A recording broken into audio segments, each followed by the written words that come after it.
오늘은 출애굽기 7장 8절에서 10장 29절까지 좀 긴 장입니다. 넉 장에 걸쳐서 재앙들에 나타난 하나님의 메시지라는 제목으로 함께 말씀을 나누겠습니다.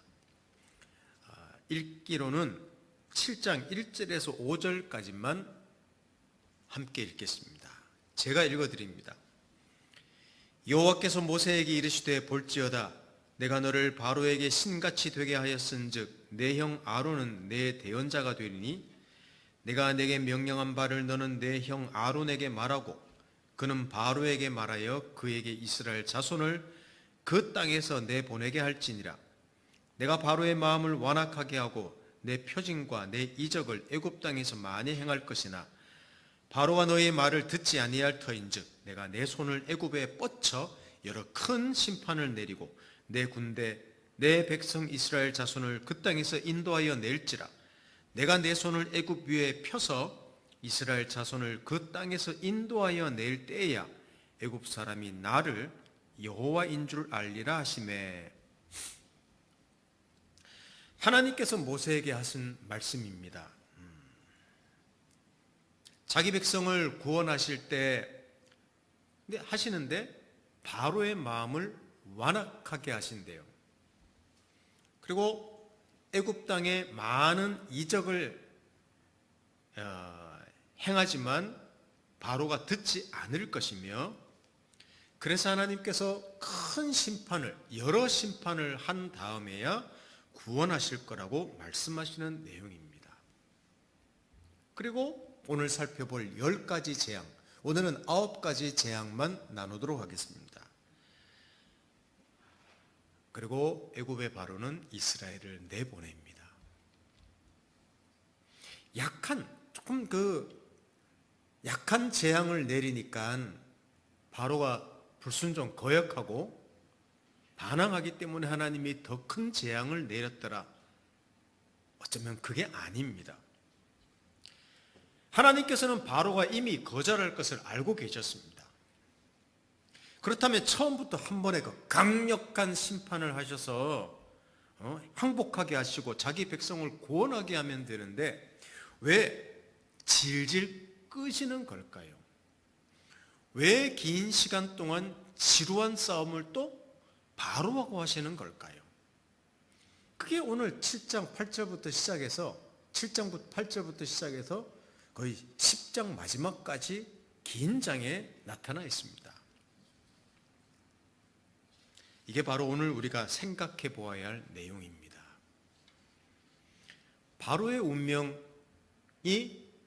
사실은 처음부터 어쩌면 그 10가지 재앙의 서막과 같은 앞에 뒤에 있을 내용을 복선을 깔고 있는 듯한 어떤 한 사건이 일어나는 내용입니다. 그것을 잠시 살펴보겠습니다. 8절에서 13절을 보시면 여호와께서 모세와 아론에게 말씀하여 이르되 바로가 너희에게 이르기를 너희는 이적을 보이라 하거든 너는 아론에게 말하기를 너의 지팡이를 들어서 바로 앞에 던지라 하라. 그것이 뱀이 되리라. 많이 들어본 거죠, 지난번에. 모세와 아론이 바로에게 가서 여호와께서 명령하신 대로 행하여 아론이 바로와 그의 신하 앞에 지팡이를 던지니 뱀이 된지라. 바로도 현인들과 마술사들을 부르매 그 애굽 요술사들도 그들의 요술로 그와 같이 행하되 각 사람이 지팡이를 던짐에 뱀이 되었으나, 여기부터가 중요합니다.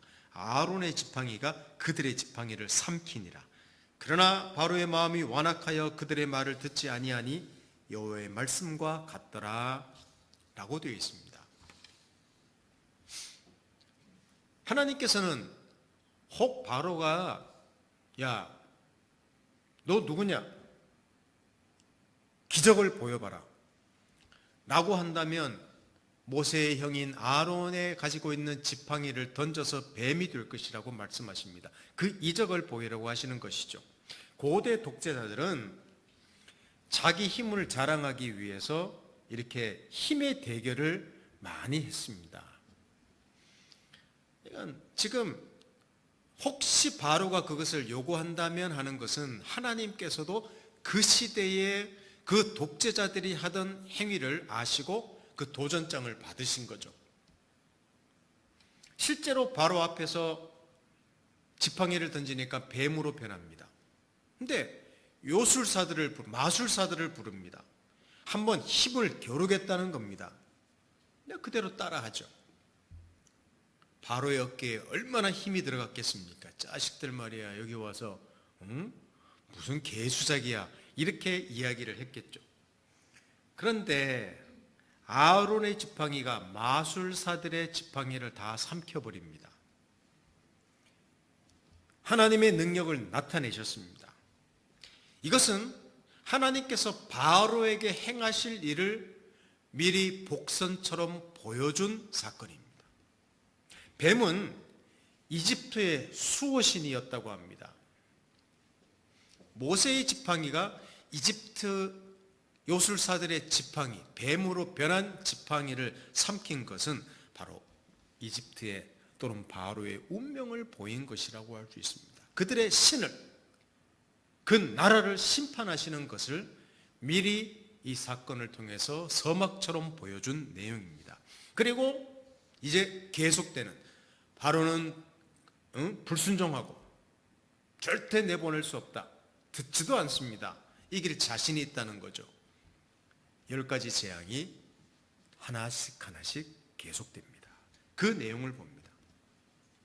오늘 이 9가지 재앙을 볼 것인데 자세하게 살필 시간이 없습니다. 그래서 도표 하나를 여기 한번 올려봤습니다.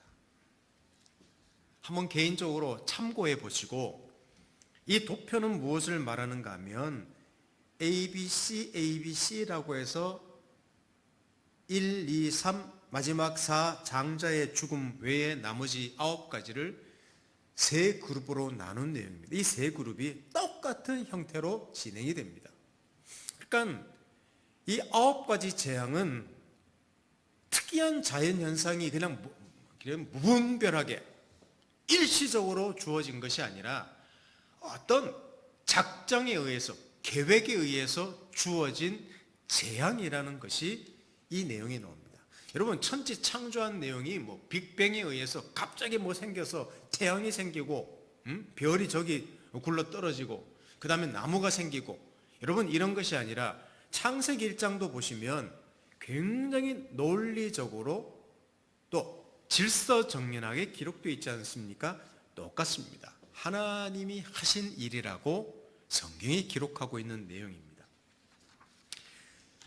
간략하게 살펴보면 첫 번째로 나일강을 포함해서 이집트에 있는 모든 물이 피로 변합니다. 그리고 물고기가 죽습니다. 물에서는 악취가 납니다. 물을 먹을 수가 없게 되죠. 이것이 첫 번째 재앙입니다. 자, 출애굽기 7장 20절 21절을 보시면 모세와 아론이 여호와께서 명령하신 대로 행하여 바로와 그의 신하의 목전에서 지팡이를 들어 나일강을 치니 그 물이 다 피로 변하고 나일강의 고기가 죽고 그 물에서는 악취가 나니 애굽 사람들이 나일강 물을 마시지 못하며 애굽 온 땅에는 피가 있으나 라고 기록되어 있습니다. 고대 유대 역사가 헤로도투스는 애굽 땅의 풍요를 이 나일강의 선물이라고 말하기도 했습니다. 그러니까 이집트에는 이 나일강이 생명과 같은 강이었습니다. 주기적으로 범람합니다. 그러면 상류에서 내려온 흙들이 하루에 쌓였는데 그 색깔이 붉은 진흙으로 덮이면서 굉장히 비옥한 땅이 됩니다. 풍성한 소출을 가져왔죠. 자연스럽게 나일강은 이집트 사람들의 숭배의 대상이 되었습니다. 그래서 나일강의 신이 있습니다. 오늘 그 이름들을 제가 이 PPT로 다 작성을 하려고 하다가 굳이 그 이름 볼 필요가 뭐 있습니까? 사실은 없는 신인데 이름만 제가 불러드립니다. 나일강 신인 하피라는 신이 있었습니다. 그것을 섬겼죠. 그런데 땅을 비옥하게 한 붉은 흙이 아니라 실제로 그것이 피로 변했습니다. 재앙이 됩니다. 요술사들도 따라합니다. 바로는 관심을 두지 않습니다. 뭐 그럴 수도 있지. I don't care. 이러고 끝나버립니다. 둘째로 애굽 온 땅에 개구리 떼가 가득하게 됩니다. 이집트 사람들이 섬기는 신 중에는 개구리 모양을 한 여신도 있었다고 합니다. 자, 제가 첫 번째 재앙부터 아홉째 재앙까지 말할 때 공통되는 점이 무엇인지를 이 설교를 통해서 여러분들이 한번 생각해 보시면 도움이 될 것 같습니다. 개구리 모양을 한 여신이 있었는데 헤케트라는 신이 있었습니다.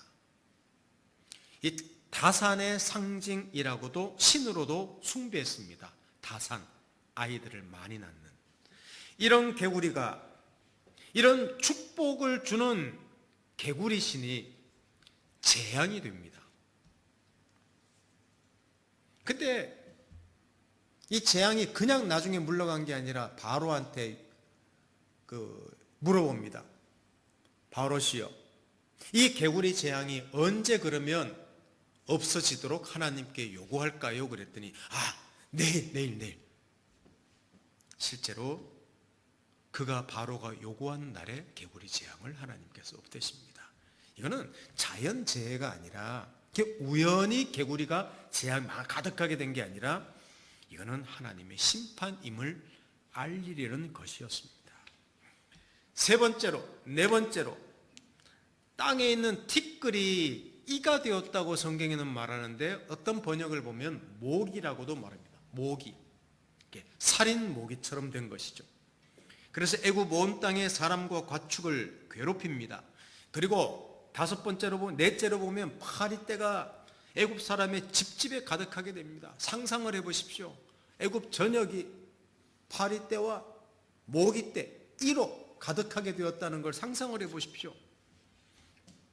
애굽에는 동물뿐만 아니라 이 곤충까지도 신이 있었는데 대략 한 700~800개의 신이 있었다고 합니다. 이집트에는.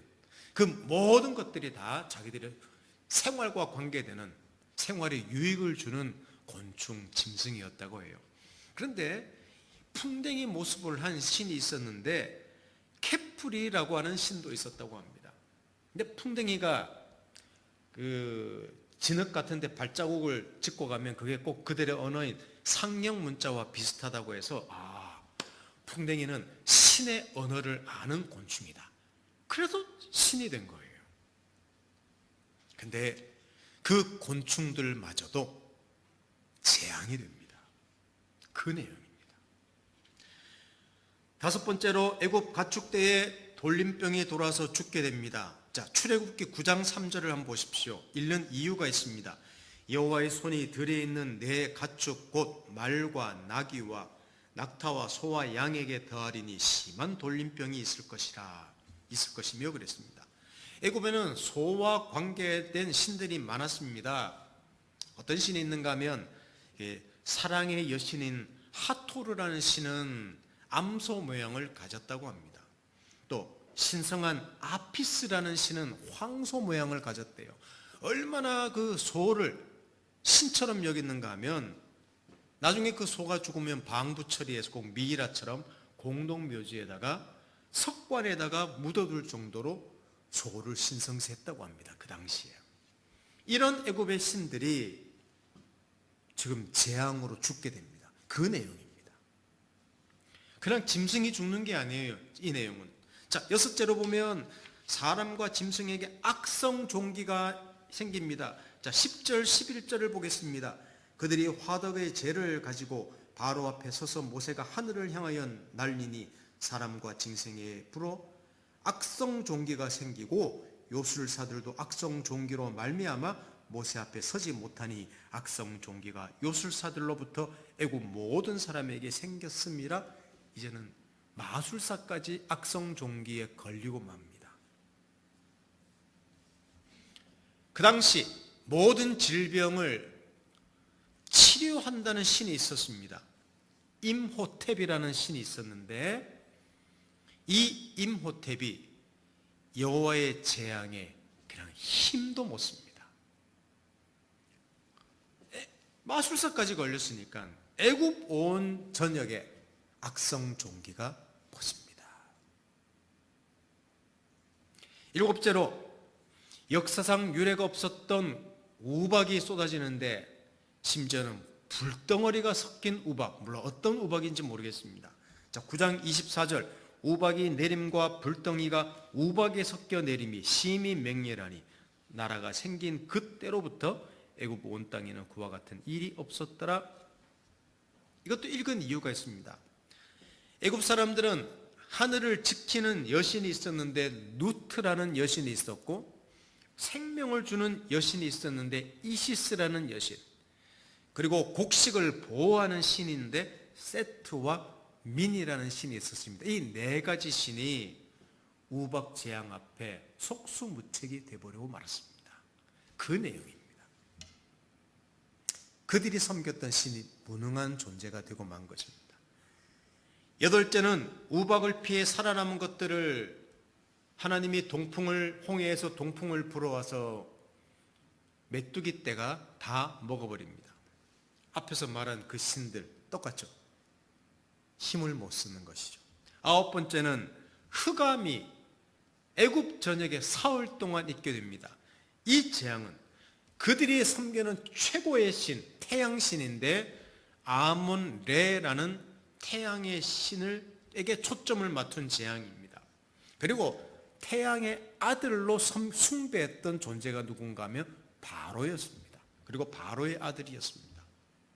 그러니까 이제 열 번째 재앙에는 바로의 아들이 죽는 재앙이 나오지만 신이 죽는 거 아닙니까? 지금 흑암의 재앙을 통하여 태양을 하나님이 치시는, 그들의 신을 재앙으로 심판하시는 내용이 이 아홉 번째 재앙입니다. 이런 재앙들이 지금 9개까지 진행이 되었습니다. 여러분, 제가 이 10가지 재앙 이야기할 때 미리 한번 공통점을 생각해 보라고 그랬죠. 공통점이 뭐였습니까? 이 재앙들의 공통점. 애굽의 신들과 관련이 있다는 것입니다. 간단히 말하자면 애굽의 신들은 아무것도 아니라는 것이 증명되었습니다. 이것을 반복해서 재앙을 내리시는 것도 바로 하나님께서 반복해서 하나님이 누구신지, 그리고 그들의 신은 아무것도 아니라는 것을 반복해서 증명하신 것이죠. 이것을 어떤 분들은 여호와의 전쟁이라고 말하는 분들도 있습니다. 여호와의 전쟁. 이게 무슨 말인가 하면 여호와 하나님께서 직접 전쟁에 참여하십니다. 그리고 자기 백성을 위해서 싸우십니다. 그리고 그 백성들에게 승리를 가져옵니다. 지금 여러 가지 재앙들이 있죠. 이게 하나님이 쓰시는 무기예요. 그 이스라엘 백성들은 이스라엘 하나님의 군사라고 말하는데 하나님의 백성인데 아무것도 하는 게 없습니다. 하나님이 일방적으로 싸우신 거예요. 지금 그 내용입니다. 일방적으로 싸워서 구원을 받습니다. 승리합니다. 그래서 여호와의 전쟁이라고 말하기도 합니다. 여러분, 제가 왜 이 말씀을 드리는가 하면 바로와 애굽이라는 거대한 제국 아래에서 하나님의 백성, 또 약속의 백성이라는 이름이 무슨 소용이 있겠습니까? 한번 생각해 보십시오. 지금 온갖 학대를 받고 있습니다. 아들이 태어나면 죽이는 그냥 인종 말살 정책까지 펴서 어려움을 겪었습니다. 모세라는 작자가 나타나서 자기 백성을 해방시킨다고 말하는데 거대해 보이는 바로 앞에는 너무 초라해 보이는 인물입니다. 존재감도 없습니다. 오히려 모세라는 사람이 나타난 이후에는 박해가 더 심해집니다. 바로와 애굽의 신은 살아있고 여호와라는 신은 죽은 것으로 보이는 때가 언제나 지금 이때예요. 하나님이 뭐 침묵하신다? 아니, 하나님이 그냥 없는 것 같습니다. 아닙니다. 하나님께서 애굽 전역에서 바로와 애굽을 치십니다. 그들의 신들을 치십니다. 하나님의 권능 앞에서 그들은 아무것도 아니었습니다. 이런 재앙들이 자연현상이었을까요? 반복해서 이런 재앙을 내리시면서 그 재앙을 내리는 자가 누구인지를 드러내셨고, 심지어는 그 재앙들이 놀랍지 않습니까? 애굽 온 땅에 퍼지면 애굽 하구에 있는 고센이라는 땅이 이스라엘 사람들이 살고 있는 땅인데, 파리 재앙부터는 그 고센 땅에는 재앙이 임하지 않습니다. 온 전역에 파리가 일어나고 온역이 종기가 생기고 가축들이 죽어도 이스라엘 백성이 있는 땅에는 전혀 해됨이 없었다고 말합니다. 자, 출애굽기 8장 22절과 자, 출애굽기 9장 14절을 보십시다. 자, 8장 22절을 먼저 봅니다. 그날에 나는 내 백성이 거주하는 고센 땅을 구별하여 그곳에는 파리가 없게 하리니 이로 말미암아 이 땅에서 내가 여호와인 줄을 내가 알게 될 것이라. 여러분, 이게 하나님의 역사가 아니면 무엇입니까? 하나님은 살아계셨습니다. 자, 9장 14절, 내가 이번에는 모든 재앙을 너와 내 신하와 내 백성에게 내려 온 천하에 나와 같은 자가 없음을 내가 알게 하리라. 반복해서 나는 여호와다, 나는 여호와다, 이렇게 말씀하신 것이죠. 여러분, 거대한 애굽의 통치 아래에 있는 아무것도 아닌 하나님의 백성, 말이 모순이 있습니까? 그렇습니다. 아무런 힘이 없죠. 의욕도 없죠. 소망도 없습니다. 하나님의 백성, 하나님의 약속, 하나님이 살아계시다고, 전능하시다고요? 약속을 지키시는 분이시라고요? 무슨 섭섭한 말입니까? 지금 하나님이 없습니다. 하나님 죽었습니다. 그런 상황처럼 보이는 때예요.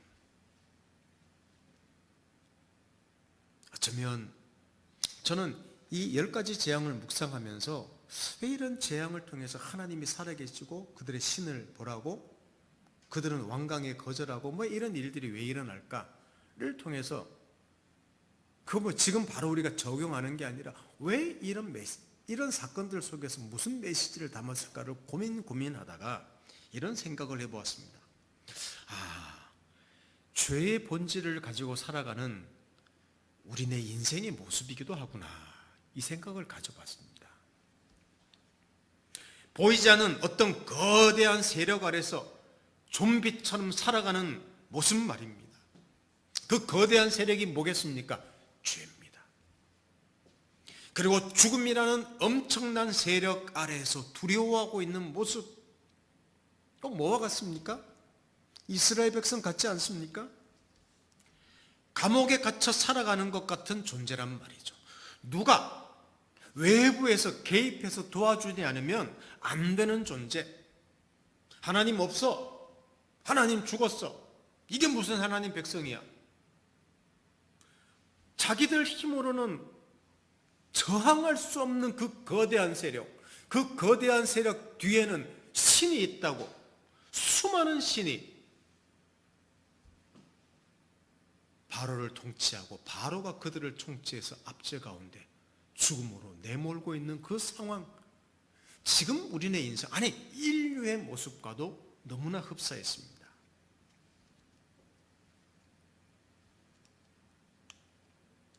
어쩌면 이것이 구원의 필요성입니다. 그리고 이것이 우리의 구원이 됩니다. 하나님은 살아계십니다. 하나님은 전능하십니다. 하나님이 세상을 주관하십니다. 하나님은 신실합니다. 이 하나님께서 자기 백성을 어떻게? 홀로 구원하십니다. 그 내용이죠. 이 하나님께서 자기 백성을 굳게 붙잡으신 것입니다. 이렇게 싸우신 하나님, 10가지 재앙을 통해서 나타내신 홀로 하나님이 전쟁을 하시는 이 사건 속에서 주인이 된 사람들을 위해 자기 아들을 보내시고 그를 죽게 하시고 그를 살리신 하나님의 모습을 똑같이 보게 됩니다. 그게 그 10가지 재앙, 9가지 재앙 속에 하나님이 담아내시려는 어떤 내용이었죠. 자기의 일, 자기의 마음이었죠. 하나님께서 죄와 싸우시고 하나님께서 사탄과 싸우셨습니다. 왕이신 하나님의 아들이 죄와 죽음의 권세로 사람들을 붙잡고 있는 사탄과 대적하기 위해서, 아니 그 세력을 멸절시키기 위해서, 구원하기 위해서 오셨고,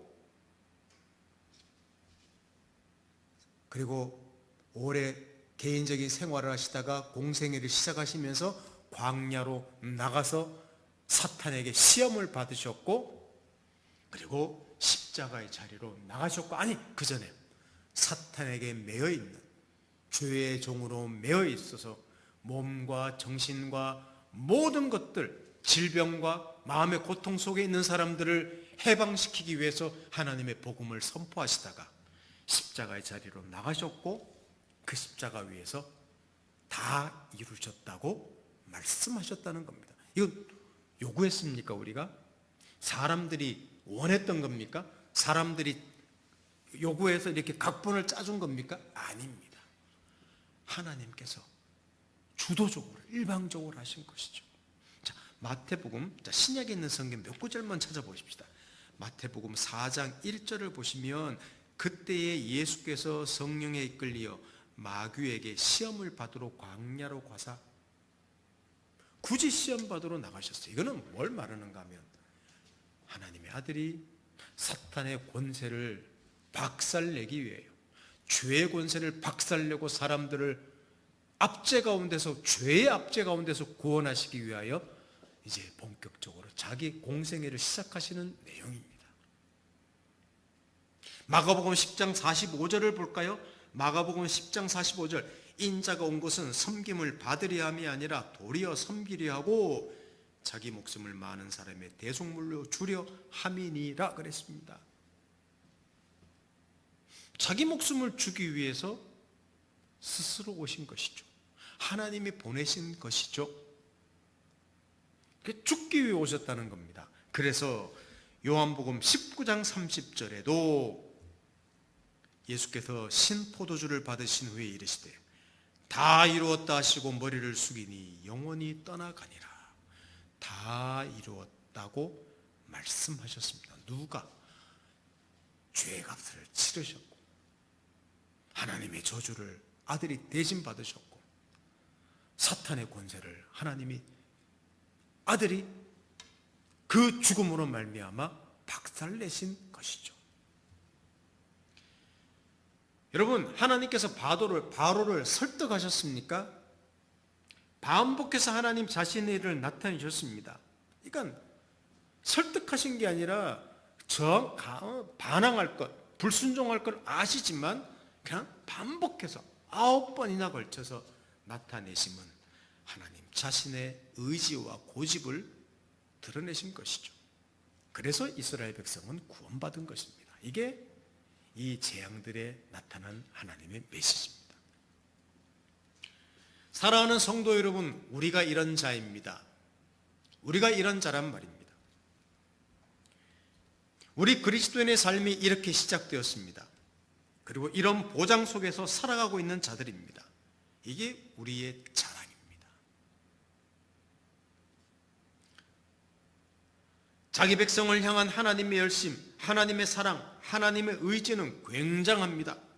사랑하는 성도 여러분, 그리스도인, 하나님의 백성, 하나님의 자녀라는 정체성이 큰 의미가 없으신가요? 그리스도인이라는 이름, 하나님의 자녀, 하나님의 백성이라는 이름이, 그 정체성이 얼마나 위대한지를 아십니까? 근데 그 큰 의미가 없어 보이는 시대에 살고 있습니다. 왜요? 세상이 너무 크지 않나요? 너무 커 보이지 않나요? 저도 뭐 그렇게 느낄 때가 한두 번이 아닙니다. 하나님이란 존재감이 너무 작아 보이죠. 그래서 그리스도인으로 산다는 게 초라해 보일 때가 참으로 많아 보입니다. 이런 말씀 들어보셨죠? 조물주 위에 누가 있다고 합니까? 조물주 위에 건물주가 있다고 합니다. 그게 우리 시대예요. 하나님 없이도 잘 사는 사람들, 뛰어난 사람들이 많습니다. 굳이 신앙을 가질 이유가 없다고 생각합니다. 가질 이유가 없죠. 잘 사는데. 하나님을 믿는다고 하는 사람들은 세상과 비슷해요. 늘 세상을 부러워합니다. 하나님의 뜻대로 살아야 된다. 예배 드리는 게 중요하다. 교회 주일 성수해야 된다. 세상 끝까지 복음을 전하고 제자 삼아야 된다고 말하지만 제가 이 표현을 써봤는데 고상함이 없습니다. 고상함. 이 표현이 맞는지 모르겠습니다. 하나님 백성이라는 그 고상함이 없어요. 더욱이 요즘 교회와 그리스도인들은 공공의 적이 되고 말았습니다. 이런 시기에 저는 또 교회를 개척했으니 말입니다. 기도 안 찰 일입니다. 여러분, 이런 사람들이 있다고 쳐도 우리는 하나님 백성이라는 자부심과 자랑이 있으십니까? 상황이 녹록지 않으면 여지없이 무너지진 않습니까? 하나님을 아는 것보다 진급하고 집 사고 돈 많이 버는 것이 훨씬 안정적이라고 생각하지 않습니까? 필요합니다.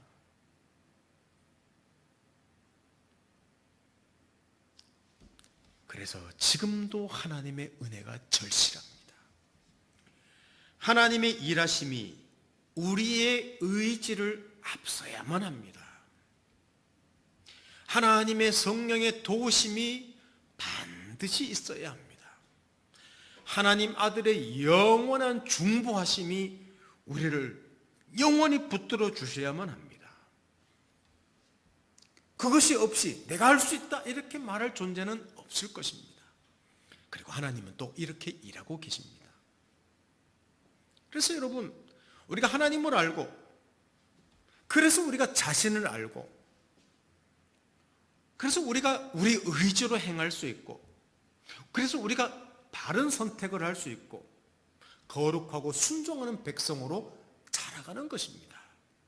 우리가 하는 게 아니라 분명히 우리가 다 하는 일인데 그렇게 되도록 하나님이 일하시고 은혜를 주시고 성령으로 도우시며 그 아들이 역사하셨기 때문에, 우리보다 앞서서 하나님이 전쟁을 해주셨기 때문에 우리가 구원받았고 우리가 지금도 그리스도인의 삶을 살아내고 있다는 것입니다.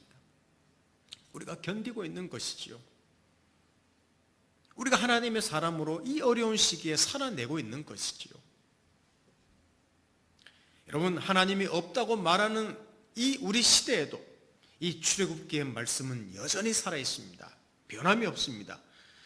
하나님의 일하심이 보이지 않고 과학적인 시대에 하나님이 있냐고? 아닙니다. 하나님은 여전히 일하십니다. 여전히 싸우십니다. 여전히 나는 여호와 하나님이다 라고 우리에게 선포하고 계십니다. 이게 재앙들에 나타난 하나님의 메시지입니다. 그리고 이 메시지는 인류의 역사 속에서 쉼없이 드러내셨습니다. 여러분, 그 어떤 것도, 그 어떤 관계도 우리의 영원한 보장이 되지 못합니다. 그렇게 생각하십니까? 그래서 저는 사람들과 관계, 우리에게 필요한 것들이 필요 없다는 말이 아닙니다. 잘 가꾸고 소중히 여겨야 됩니다. 그러나 잘 들으십시오. 이런 것들이 없어지고 깨어지고 혹 우리에게 상처를 주어도, 이런 것들을 우리가 누릴 수 있는 것들이 총 우리에게 늦게 주어져도, 그래서 인생이 다 끝난 것처럼 여겨질지라도 용기를 가지고 소망을 가지고 살아가야 됩니다. 그게 우리의 보장인 것이죠. 도리어 여러분, 큰 소리로 외쳐야 합니다. 도리어 큰 소리로 외쳐야 합니다. 하나님이 나를 위해 앞서서 싸우신다. 나는 굉장한 존재야. 여러분, 그렇게 외칠 수 있습니까? 나는 굉장한 존재야. 하나님이 싸우셔. 내가 9번 넘어졌어. 나는 그래 10번 일어날 존재야. 주를 의지하고 용기를 내어 나는 달려간다. 나보다 더 위대하시고 나보다 나를 더 사랑하시고 나보다 나를 위해서 더 열심히 일하시는 분이 계시기 때문이지. 그래서 오늘도 멋지게 살아가려고 해. 멋지게 살아낸다고 하더라도 못 살고 실패하더라도 나는 내일 또 멋지게 살아낼 수 있어. 여러분, 이것은 우리의 그냥 적극적인 사고방식이 아니라 자기를 사랑하는 표현, 자기에게 적극적인 암시를 하는 표현은 바로 어디에 근거를 두는가 하면 나보다 앞서 일하시는 하나님이 계시기 때문인 것입니다. 그게 우리 그리스도인이고 하나님의 백성입니다. 이 어려운 시대를 살아내는 사실 우리의 소망인 것이죠. 제가 늘 하나님이 일하시는 일을 말하는 똑같은 설교를 한다고 여러분은 어떻게 생각하십니까?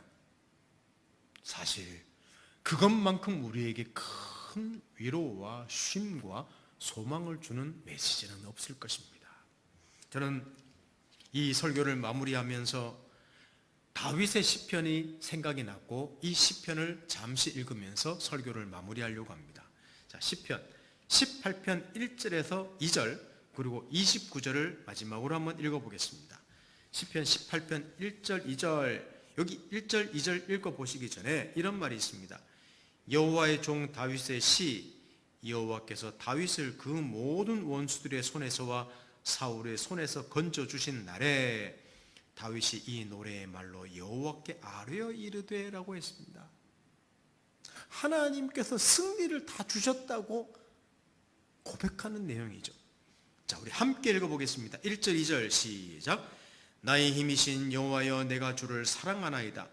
여호와는 나의 반석이시요 나의 요새시요 나를 건지시는 이시요 나의 하나님이시요 내가 그 안에 피할 나의 바위시요 나의 방패시요 나의 구원의 뿌리시요 나의 산성이시로다. 29절 읽습니다. 시작. 내가 주를 의뢰하고 적군을 향해 달리며 내 하나님을 의지하고 담을 뛰어넘나이다. 아멘. 이것이 다윗의 고백이기도 하고 다윗은 이런 하나님의 놀라운 일하심을 경험했기 때문입니다. 이게 바로 이스라엘 백성들 9가지 재앙을 통해서 하나님이 자기 백성을 위해서 일하신 그 경험이고 고백입니다. 그리고 이 시대를 살아내는 우리 그리스도인의 외침과 고백이기도 해야 됩니다. 제가 다시 읽어드릴게요. 내가 주를 의뢰하고 적군을 향해 달리며 내 하나님을 의지하고 담을 뛰어넘나이다. 이런 어쩌면 용기 있는 인생을 우리가 하나님을 의지함으로 이 시대에 살아낼 필요가 있습니다. 그런 저와 여러분 되기를 바랍니다. 여러분, 다른 무엇이 우리에게 소망이 있겠습니까? 하나님이 침묵하신다고요? 하나님 없는 것 같다고요?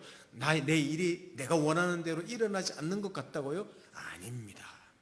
하나님은 일하십니다. 나를 사랑하십니다. 나를 도우십니다. 나를 위대하게 만드실 것입니다. 이게 하나님의 의지입니다. 이런 우리 인생임을 알고 이 어려운 시기에 하루하루 멋있게 우리 인생을 살아내기를 예수님 이름으로 축원합니다. 함께 기도합니다. 살아계신 하나님 아버지, 10가지 재앙에 나타난 하나님의 메시지를 살펴보았습니다. 하나님이 일하셔서 정말 위대해 보이는 것들을 침묵하게 만드셨습니다. 오히려 없다고 생각했던 하나님은 위대하고 일하시고 그때 세상을 지배했던 바로와 신들은 아무것도 아님이 드러납니다. 이게 하나님의 구원이요, 지금도 우리 인생을 붙잡고 있는 죄와 사단의 권세와 그 죽음의 권세를 뛰어넘어 일하시는 하나님 아들의 죽으심과 오심과 죽으심과 부활하심, 그리고 성령의 도우심과 지금도 하나님이 아들을 보내면서까지 사랑하시는 그 사랑이, 그 열심이 우리를 붙잡고 있기 때문에 우리에게 구원이 있었고 우리가 자라가고 있으며 우리 인생이 소망이 있음을 알고 하루하루를 살아냅니다. 주님, 이 보장을 가지고 살아내는 정말 용기 있는 인생 되도록, 그런 하나님의 백성으로 살아내도록 저희들을 지켜주십시오. 아버지 하나님, 귀한 헌금으로 하나님을 영화롭게 합니다. 드린 손길을 축복하시고 하늘의 복으로 채우시며 평생에 먹을 것, 입을 것, 쓸 것, 베풀 것들이 끊이지 않도록 축복해 주십시오. 예수님의 이름으로 기도드립니다. 아멘.